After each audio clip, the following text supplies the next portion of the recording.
Hey, what's up everyone and welcome to another very exciting video. Today we're going to be talking about Streets of Rage 3. Streets of Rage 3 is actually the only Streets of Rage game that I do not own, so we'll be playing this one on Nintendo Switch, on the Sega collection. We're also going to be talking about Bare Knuckle 3. The reason we're going to be talking about Bare Knuckle 3 is because it is considered the definitive version of this game. Why is that? Well, the international release got censored up the butt. So let's talk about what's new in this game. Dr. Zan is a new selectable character they dropped max for this game. Dr. Zan is an android, and the first time I selected him to play through the game with him, I thought it was pretty cool. He brings something new to the table. Playing through the game with him, I picked up a knife, I threw it, and it came out as an energy ball. I thought that was pretty cool. And his blitz attacks are different in comparison to the other players. Axel, Blaze, and Skate return for this game, and to be honest, they haven't changed much. And most importantly, where's Adam? Now, whilst Adam is not a selectable character, he does have a cameo in this game. The one thing that has been added is that every character can now run. I feel like Skate loses some value because everybody can run now. Running was his thing. Now, blitz attacks. In this game, there is a bar that you can fill up by landing successive hits. And when that bar is full, you can use a blitz attack without losing any health. Another inclusion in this game are the unlockable characters. You got Rue, you got Shiva, and you got Ash. Ash was removed from the international version of this game. Why? Well, they didn't think the international audience would approve of a gay character in a video game. Now, I'm not the most politically correct person in the world, but I know that that is a horrible reason to not include a fictional character in a video game.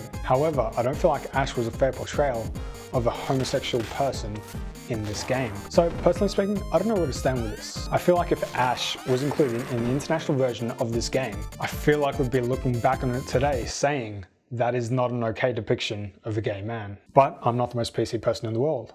What do you guys think? I'm very interested to hear your opinions on the subject in the comment section below. On the topic of political correctness, was it okay for the only Australian in this game to be portrayed as a kangaroo? The level design in this game, it doesn't actually stray too far from the first two games, so it does stay consistent within the realm of the Streets of Rage franchise. However, there is this one level in there that's got more of an Eastern design. Streets of Rage has never really gone there before, so that kind of came out of left field. But it by no means ruins the game. And to be honest, that's a really handy addition to this game. Now let's talk about the other things that will change in the international version of this game. The scantily clad women are more dressed up in the international version. Axel and Blaze have gone through palette swaps, and apparently there were changes made to the story. So, what else does this game bring to the table? Depending on the difficulty you play through, you will get a different ending on each difficulty. There's even an alternative ending triggered by in-game events. Another great thing about this game is that it features cheat codes, and I love me some cheat codes. Now there's a lot of robotics featured in this game. You can tell the developers were influenced by movies like RoboCop and Terminator. So overall, the gameplay hasn't really changed that much from the last game. Dr. Zan and the unlockable characters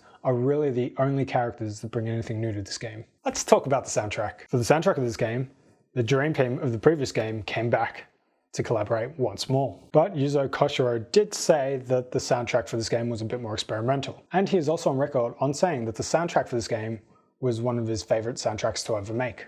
Streets of Rage 2 had one of the best video game soundtracks of all time. How does this game's soundtrack stack up in comparison to the last game? It doesn't. Personally, I did not like the soundtrack to this game one little bit. But hey, I'm not the biggest fan of this type of music. But you know, it just wasn't for me. When all is said and done, Streets of Rage 3 doesn't really change that much from Streets of Rage 2.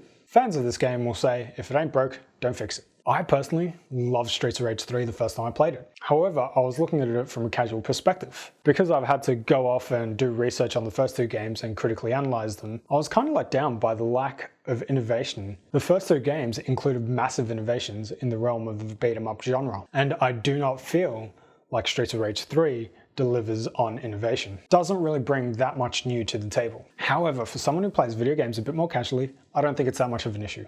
I know hardcore fans of the franchise hate the third game. I personally don't believe it's that bad, but if you do play it, do yourself a favor and get the Japanese version and play the game as it was meant to be played. Anyways, that's all from me. Don't forget to let me know your opinions and thoughts in the comment section below. And don't forget to smash that like button, and don't forget to subscribe. See ya.